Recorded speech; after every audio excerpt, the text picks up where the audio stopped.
Welcoming back to the program, Quinn Slobodian. He is a professor of history of ideas at Wellesley College, author of Crack-Up Capitalism, Market Radicals, and the Dream of a World Without Democracy. Quinn, welcome back to the program. I was just saying, I think we spoke last, maybe, I guess it was 5 years ago, with your book, Globalists, which I found is just one of those books that I think has been a touchstone, and particularly as we went through a long period, it feels like, trying to understand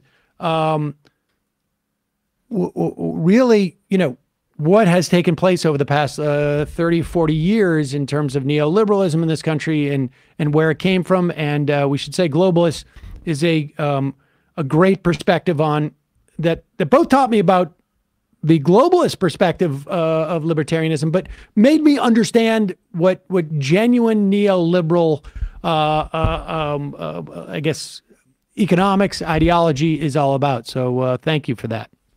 You're welcome. This is sort of like a sequel, right? I mean, it's sort of like it is sort of following almost the bastardization of what was a not very good idea as it mutates into almost its pure essence in some way. Yeah. In fact, Hayek's Bastards was a working title at some point of the book, because I think part of what made the globalist book kind of land for a lot of people is that it appeared at kind of this moment where the common sense seemed to be shifting. Came out in 2018, and until very recently before 2018, we all just assumed that politicians would just keep kind of kowtowing to the forces of globalization like in perpetuity. There was just like a horizon out to the future where they would act like it was just the shifting of the tides and the changing of the seasons. But then I think first with Bernie, and then Bernie kind of pickpocketed by Bannon and Trump, a lot of those ideas about common sense globalization got thrown into question in 2016. And then by 2018, it was like, oh, this thing that looked like it was going to be the future is now a piece of history. So in the wake of that, now writing this more recent book, Crack-Up Capitalism, I was kind of trying to figure out, like, where does market radicalism go next? I mean, if the idea of encasing a world economy against democratic threats was one sort of century-long dream, which was in a way realized but then shattered, what's the next kind of utopia for the hard right libertarian world? So the contents of the book I sort of unpack that utopia. Was the Trans-Pacific Partnership sort of a prime example of that dream being shattered? And if so, will you just characterize that dream so we can sort of go from Milton Friedman, I guess, to his son, to his grandson, and just watch the sort of the progression there? There's because there does seem to be I guess a loyalty to a central concept. It's just in practice, how it's deployed is a little bit different. Yeah, exactly. I mean, I have this sort of one-liner about what neoliberalism is, which is just the ongoing effort to protect capitalism from democracy. And the solution then sort of changes as the conditions change. Sometimes you scale up and try to create sort of multilateral trade deals that lock in certain kinds of freedoms and prevent others. At other times you do what I'm describing in the book, which is you kind of opt out, or you create new little statelets, you create new sort of things at the seams of sovereignty. So I think that the Trans-Pacific Partnership you mentioned was very much a turning point. The interesting thing, or the usefulness of focusing in on these trade deals, I think, is it puts paid to the idea that the globalization era was about unfettered markets, or like setting markets free, as it was often put. One of the main points of globalists was to sort of point out that globalization has always been encased by an ever proliferating number of laws, institutions, authorities that allow certain kinds of exchange and make impossible others. So the trade deals are a perfect example of that, right? They're not freeing markets. They're actually making markets accumulate profits for certain groups. They do things like encasing intellectual property rights, making impossible things which used to be normal, like poorer countries using software, using patents that would otherwise be protected only nationally. So the moment at which someone like Hillary Clinton actually herself turned away from the TPP, I think that was really a moment you knew the sea change had happened, and it has just continued to happen. I mean, I was talking to my students just today about the attitude towards free trade, which as recently as 4 years ago, I think it was very much a deviation to think about needing to start a trade war with China for any reason whatsoever. And now you can't find a politician who's not going to agree that there's some kind of economic, if not military conflict happening with China, often for worse. Well, I just, in terms of free trade, I mean, that in and of itself is also, like, as you almost just explained just before that, is sort of a misnomer, right? It really isn't so much free trade as much as it is like, we're going to decide the terms of trade that are really more advantageous to us. We're not unshackling any type of, like, it's not just a question of like rolling back tariffs. It's almost as if like there was like a shift from what was a sort of a fake category, right? Free or fettered trade, because all trade is fettered, or it's not free of anything other than maybe it's like less friction for certain like participants within the context of that exchange. And then it just jumped categories, like almost like people said, oh, well, we don't want free trade, but we were never really talking about free trade. That was just a misnomer. Can you just sort of like broaden that out too, so that people understand? Sure. Yeah, I think there's a couple of ways of taking that further. One, I would say, is if you think about free trade in terms of, reducing the barriers to trade, so making it easier for people to get goods from other parts of the world rather than just their own, then even there was this, as I call it in the book, kind of an encasement feature there. The best example of this is the emergence of investment law and so-called investor state dispute settlements, ISDS, which introduced the possibility that corporations could sue countries for profits that were lost when countries changed their internal laws. So say you do something like you increase the rate of taxation to be able to pay for more public health or public education, and a multinational corporation that has set up a factory or a mine now stands to lose more of their profit. Well, they can sue you under ISDS and international investment law. And that, let me is just a certain add kind too, of freedom, certainly. Let me just add too, like if we were to say, oh, you know what, we're finding that the level of mercury that we put into the air is actually like creating more birth defects with children than we care for, and we raise the standards on mercury, theoretically under that ISDS, we can be sued as a country. And this, we should also say, this is also for localities too. Like if the state of Wisconsin decides to raise those standards, we're not going to allow as much lead in candy coming from from factories overseas. Right. They can be sued. I mean, it's nuts. And we get this with Canada and Mexico a little bit still, because there was some of that under NAFTA. But I'm sorry, continue. I just wanted There was a lot of that under NAFTA. And in fact, the one sort of bright light for even some progressives in the otherwise bleak years of the Trump administration was actually the rewriting of NAFTA to take out a lot of that ISDS. So the U.S. Trade Representative Robert Lighthizer, who is very much a Republican, but also introduced some probably common sense measures which have been carried over actually into the Biden administration. So there's that one thing, which is like, well, this kind of free trade is actually just empowering private actors, often against democratically elected sovereigns or states. But then there's also, to me, the starkest example is intellectual property law, because I've written a bit about this, how even if you look in the ranks of people like Milton Friedman and Friedrich Hayek and James Buchanan, the sort of high priests of neoliberal thought, even they are skeptical and oftentimes outright critical of the idea of having super long patents or copyrights that apply all over the world. Because if you're interested in the kind of efficient allocation of, human intelligence and creativity, it actually doesn't make sense to let a few people just sit on the rents for, perpetuity for 100 years, for 150 years.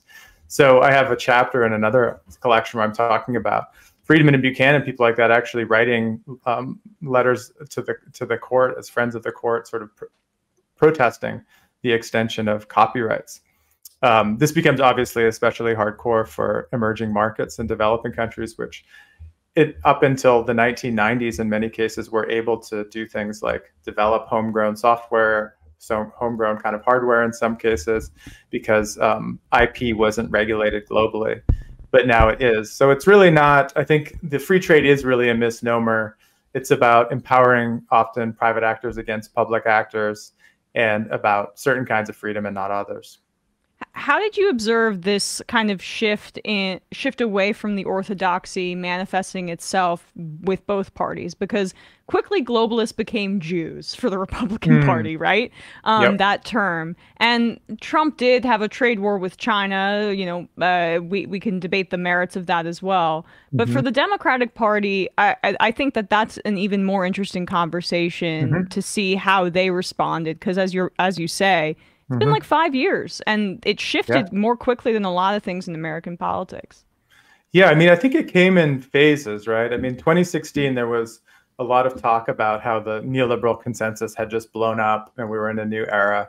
And I was being asked myself a lot around that time whether or not I agreed. And I would tend to say no, because it seemed that even if, you know, Trump was starting what was a pretty kind of scattershot trade war. I mean, don't forget, it wasn't just with China, it was also with Canada and the EU, and under the idea that Canada was now a national security threat because they were producing aluminum, which you might need in the case of war. So that seemed like maybe more of a exception rather than the rule of a Trumpist economic orthodoxy, which seemed to be mostly interested in old think tank favorites of massive tax cuts and keeping sort of freewheeling finance going.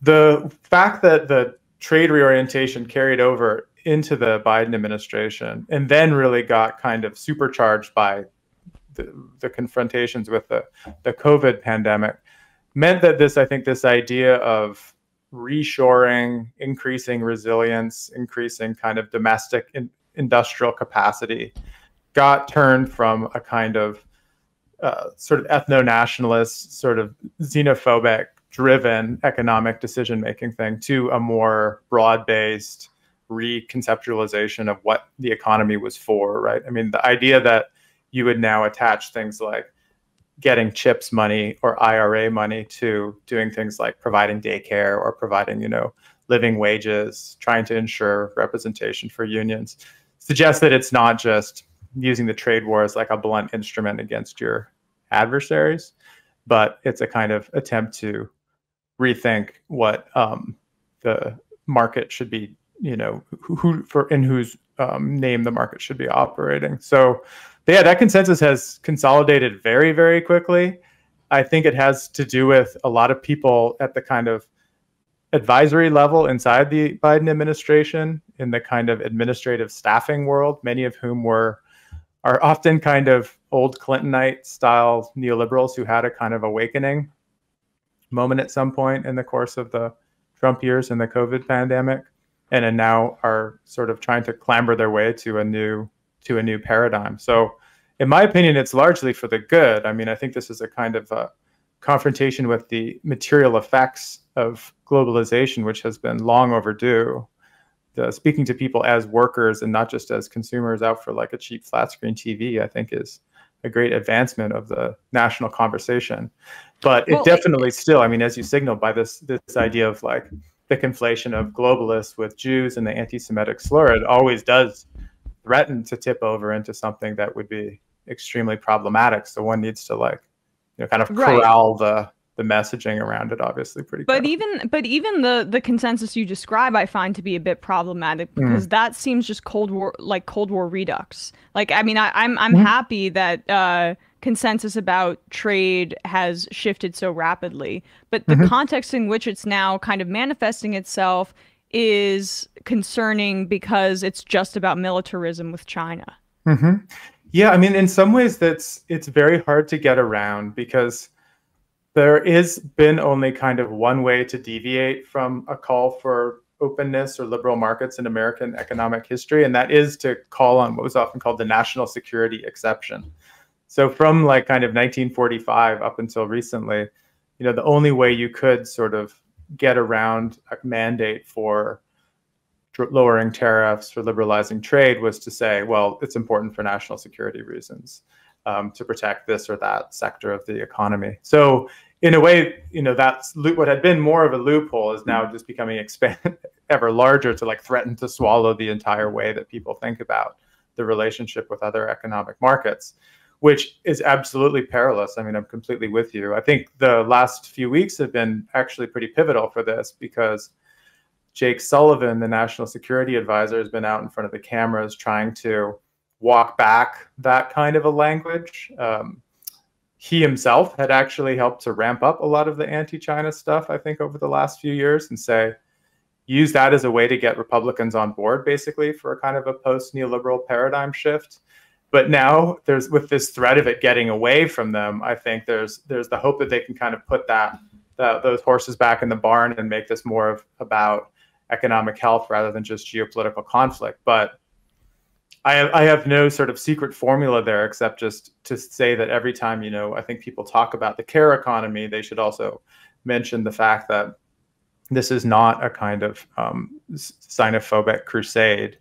And this is not actually about the zero-sum relationship between the Chinese people and the American people. I think the leftist perspective is to see that Chinese workers are structurally in the same relationship to capital as American workers are, and to try to think about how you can create bonds of solidarity and mutual interest across those divides. But unfortunately, I don't see a lot of people beyond small groups like Justice is Global kind of being really conscious about that trans-border worker organizing. Just one more question in this sort of like silo as we move forward, but can that sort of tightrope you're talking about in the case of China, for instance, because I think that's where it's really is the focal point of it, is the analogy or the metaphor basically like we're going to onshore chip making here, but we're not going to be so harsh to the extent that any American or Western interests participate in chip making in China. I mean, is it like, because it does feel like the onshoring of the chip making is important. We saw, the logistic issues with something like COVID, and you don't want an entire country reliant on something that's, Wuhan gets a sneeze and we don't have cars for 2 years or something. I mean, that's, understandable on some level. But also maybe there was a more amenable way of going about doing that. Yeah, I mean, in that particular case, of course, the semiconductor chip stuff has been huge, and the competitor or the source is not China, it's Taiwan, right? Which almost makes it more complicated. I mean, they're overwhelmingly the world's biggest producer, and both China and the US are dependent then on the same small island, which the Chinese obviously have what they see as a historical claim to. So tactically, it makes a lot of sense to try to replicate that capacity here in the US, arguably just so you don't feel like you need to go to war in the Taiwan Straits to protect your chips being shipped, for the next round of EV production. So I think, it makes sense to kind of expand domestic capacity to decrease entanglements of that kind. I think that it is possible to think about a kind of ramped down two-speed kind of version of global economic cooperation. People have been proposing this stuff for years. I mean, Danny Roderick at Harvard is a good example of someone who for 20 plus years has been saying globalization is good in the sense that international division of labor can be good for everybody under the right conditions. But when you make strong demands like, all of our products need to be completely protected all the way inside of your economy, and we need to be able to go in and regulate sort of copyrights and patents, then people are going to be deterred and eventually turn away. So you need to have a kind of low-level version of international economic integration. So what that Goldilocks formula is anyone's guess. I think a lot of Democrats have made the wager that the only way you're going to get the Republicans on board with this stuff is if you attach it to a kind of China hawkery. I don't think, at least I hope that not everyone who uses that kind of rhetoric sort of feels it in their heart, so to speak, but they're probably being slightly realistic that if there's any way of sort of getting this over the finish line, it's through that.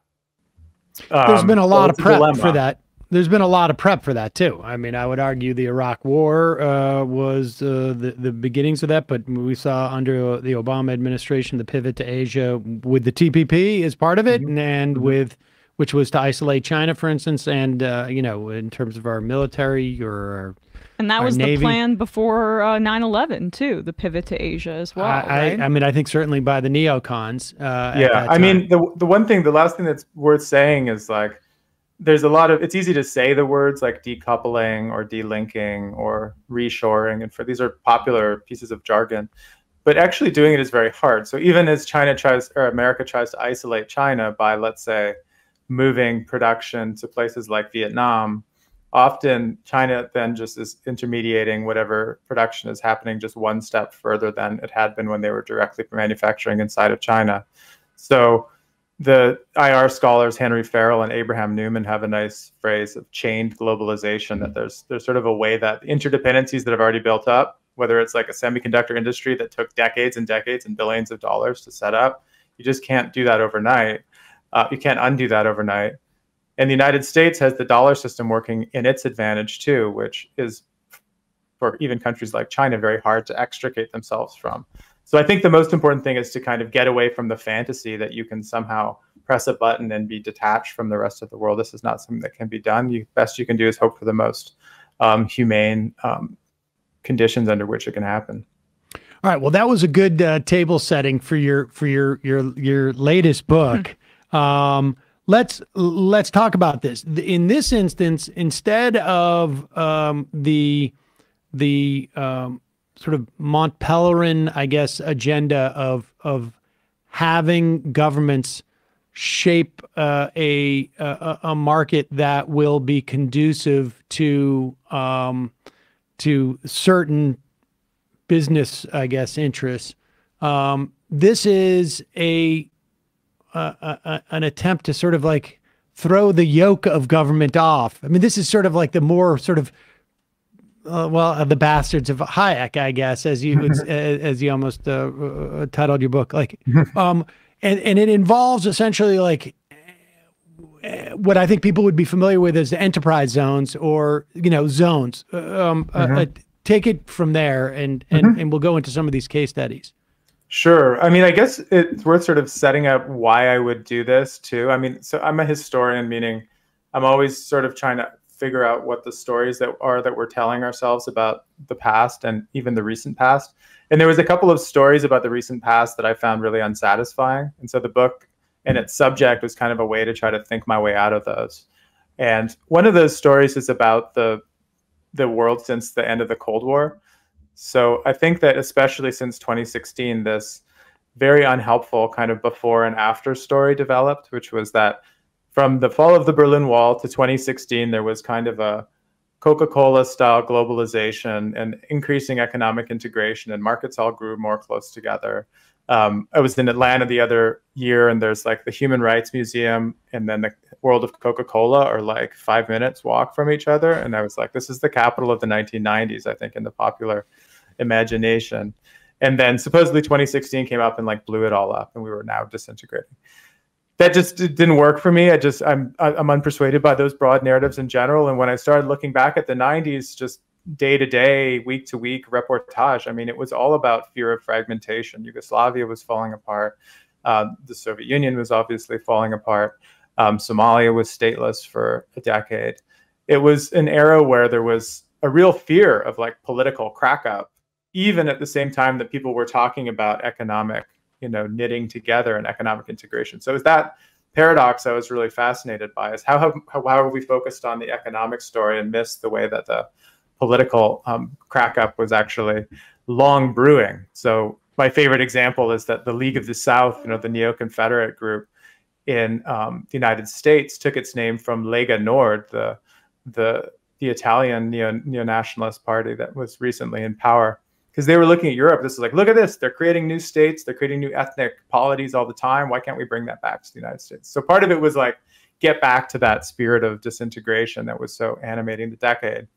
But the other one was really about this idea that that free market radicals would always be interested in kind of scaling up, right? The globalists in the far right slur sense, that somehow we were all sort of subject to the machinations of a small number of puppet masters. And this is something that I think in the collective isolation And the madness of 2020 really started to suck in, I think, ever more people, probably, a lot of people, even a couple degrees from all three of us, have probably been drawn into this kind of maelstrom that was often focusing on the one especially photogenic figure of Klaus Schwab at the head of the World Economic Forum, who was supposedly had created the whole pandemic from the outset as part of the Great Reset. And so this idea that market radicalism was all about global puppet masters was like ever more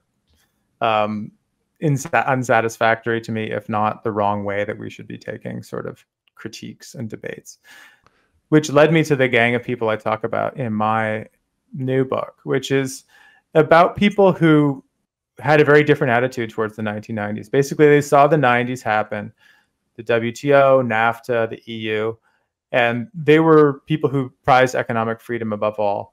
But instead of celebrating and thinking like, hooray, we won, the Cold War is over, capitalism is the only choice, they actually thought the opposite. This is, the first big twist you need to get your head around to understand where these Hayek's bastards sort of get their ideas, is that actually the fact that communism is gone is bad because now the communists have gone undercover and they're doing other stuff now.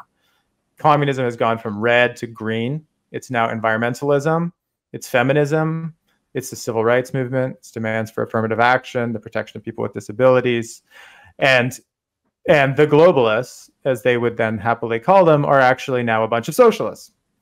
They're not capitalists. So what do? Well, you have to get out and you need to create new small versions of sort of secessionist zones.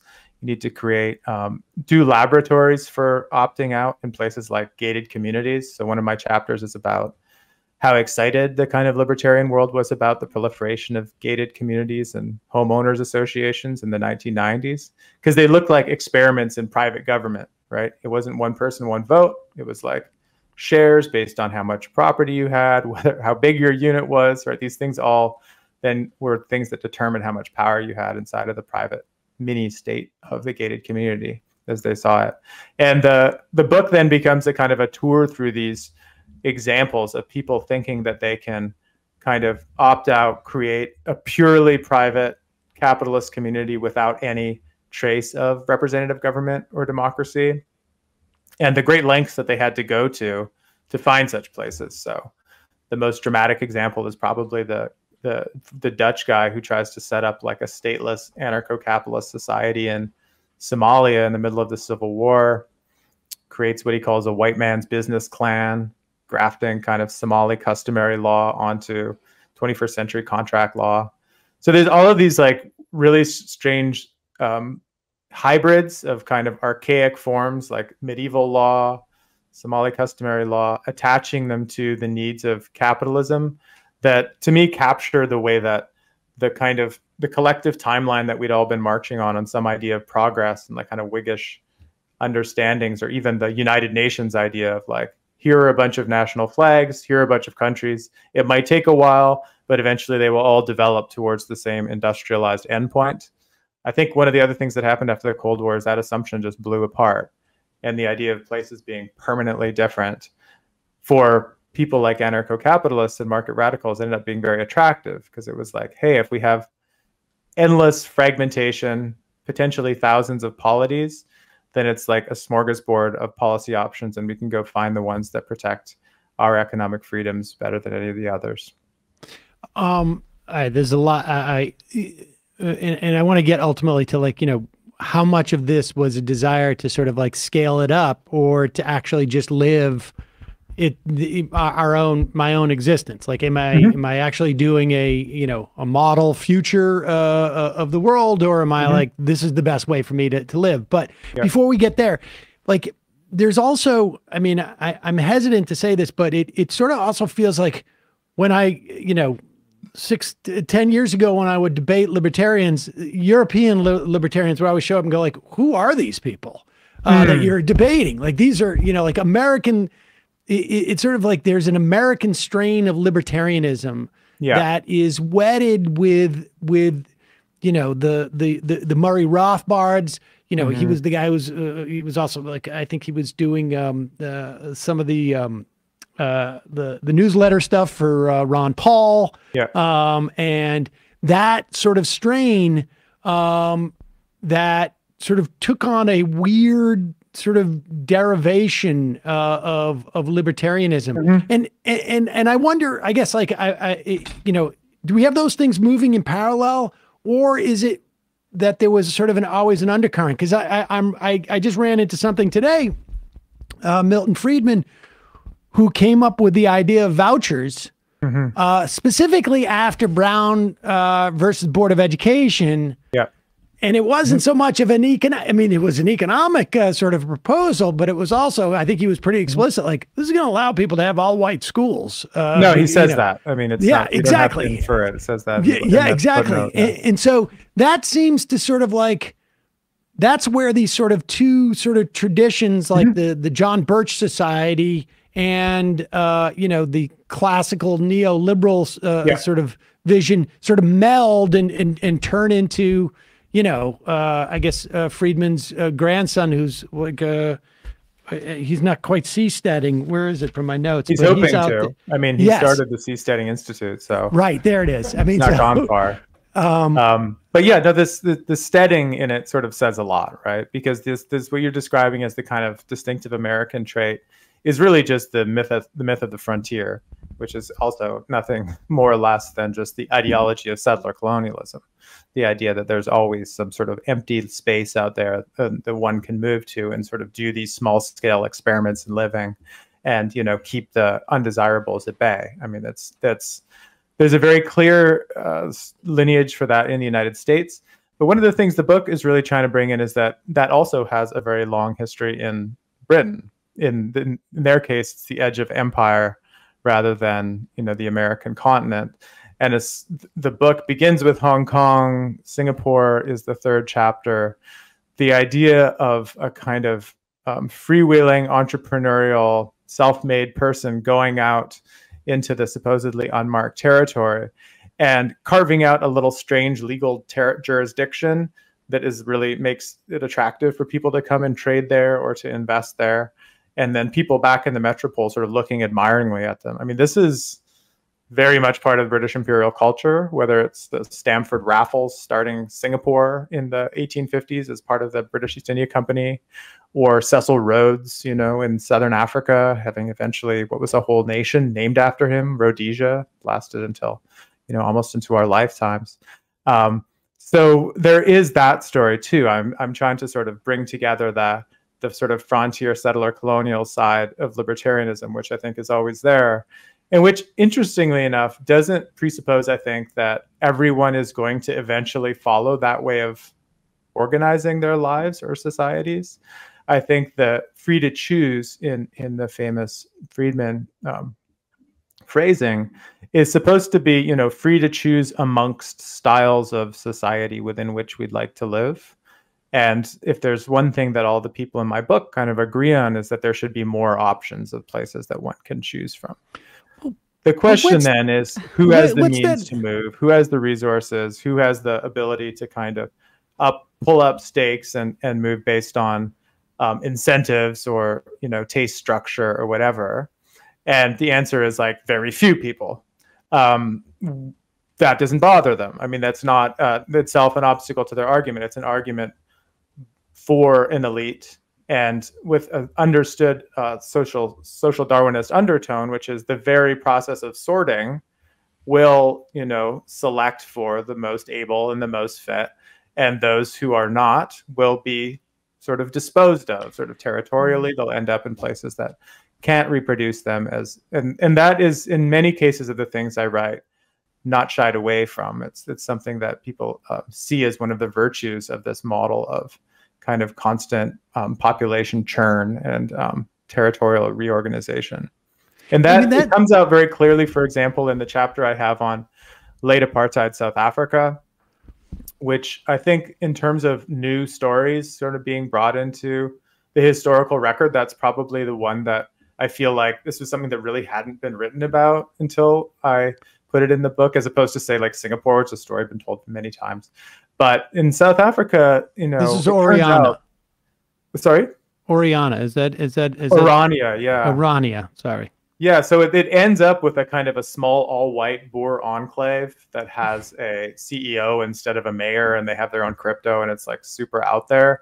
But it was weirdly mainstream in the late apartheid era, the idea that you wouldn't have a single nation state after apartheid, but you would just solve the problem of like the threat of black majority rule by just smashing up South Africa into hundreds or thousands of these small cantons, and then allow people to make their own laws about immigration, representation, and so on. And that would preserve black disempowerment, preserve white property without sort of transgressing the principle of choosing your own government. So those, and the great thing for me as a kind of insight into America and the way people see it is their express interest was, how do we get to the United States? How do we get to America where there is rampant racially based segregation?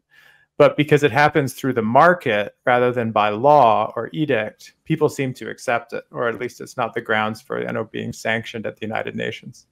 So they're like, how do we get kind of segregation from below? And that's the kind of thing that, of course, Friedman was interested in too. That's the idea of school vouchers. You take it out of the hands of the state, you let people choose. And if they choose to live amongst people of their own race, then so be it. How can we stand in the way of individual decision making? The fact that that would likely turn into kind of a resegregated landscape with all of the economic inequalities that come along with it, someone like Milton Friedman would say, I'm not willing to speculate. But other people, including Murray Rothbard, who you mentioned, was happy to speculate. And this was the basis for the coalition between him as what he called a paleo-libertarian against the left libertarians, who they just saw as a bunch of hippies and libertines and druggies, who they wanted to hive off and create a coalition a group that were called the paleo-conservatives, as opposed to the neoconservatives in the early 1990s. And these are the people who were behind Pat Buchanan's presidential runs in the early 1990s, and in many ways, as people like Nicole Hammer and John Gans have shown, really like prefigured Trump's politics. And they were open about saying, we'll decentralize, we'll run it through the market to get to more racially homogeneous communities. Tucker Carlson feels like the sort of the product of that. To me, where that's sort of I mean, he is the walking sort of iteration of that. Let me ask you this, because I feel like you will be, because I suspect you'll be a little bit more charitable than I am in saying, like, is this really even an ideology? Or is it like we are completely like sort of backfilling this desire for us to, to justify using our resources to be segregated, both from, races we don't like and frankly, poor people. And everything else is sort of backfilled. I mean, I have always to the extent that, I've had debates with people like this, it always seems to get there that, like, I'm going to choose, I have these really hard and fast principles, but if I choose when to engage, like the initial point of when I start to calculate that, I just happen to come out on top, coincidentally, every single time. And it feels like it's just sort of a rationalization for some material end point that they want to achieve.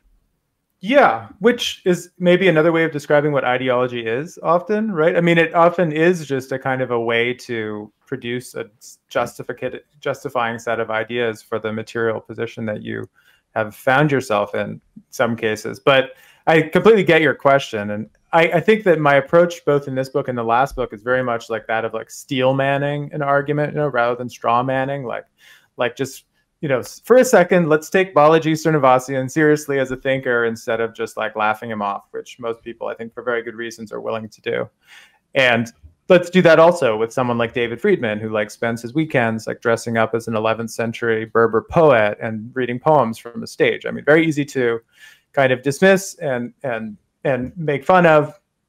But on the other hand, what if there is a kind of intellectual tradition here, as hard as it can be to discern, that has a kind of generational movement where people argue things in the 1940s and it gets developed across into the 1990s. And what if my proposal with the book is not so much that this is the kind of secret code behind reality, because I don't think it is, nor is it that the world's most powerful people are like secretly Rothbardites, which they're definitely not. It's more that this set of ideas, I think, are very good kind of symptoms of the moment that we find ourselves in, right? So I think that I was talking about this the other day, like Marinetti, the futurist, wrote about like the thrill of being in a car accident and driving a car and the steel and gasoline and so on, like in the 1920s. And, we would study Marinetti on futurism, not because he invented the car or was a great racer, but because he got the car somehow. And I think that's what my character is kind of like. They get the often destructive capacity and direction of capitalism at the present and where they want to, they're sort of avant-garde in that sense. Like they want to imagine a future where all of the things that are happening now just are continued one step further, 2 steps forward, 3 steps forward, right? So the world in which we go about our everyday existence through buying things from each other, operating under contracts, operating with the threat of being sued or fired. Their question is just like, what if our whole existence was just that, and we took out the fact that every 2 years or every 4 years you go to a ballot box, or that there's some idea of like democratic legitimacy that underlies the whole order? What if it was just pure market system and market rationality? And the troubling thing for me is it's not that hard to imagine that, because like, as I said, like our lives are consumed by those kind of processes already. And so it's kind of like invigorating in the sense of having, like a glass of like cold water splashed in your face to be confronted with people who are just like, take what would to most of us be a dystopia and then remind us that it's actually not as far away as we would expect. So I see them in that role as kind of diagnosticians of the present moment rather than, like actually writing the blueprints. So the fact that there can be some erraticness to their writing is, I think, the same way that someone like Neil Stephenson or William Gibson can be, have a good novel and a bad novel. But when they're good, you can see that they sort of saw something about the operating system of our present that helps us see our own lives differently. Is it in any way predictive too? I mean, there's a sort of a prepper quality to a lot of where this is headed. And, I think like the irony is that many of the sort of government initiatives that they would argue against are in response to the same potential future that they see. It's just for them, the way to deal with this is to go to New Zealand and have very high walls. Yeah, I mean, in some cases, there's definitely an attempt to kind of, be the difference in the way that they want to see in the world.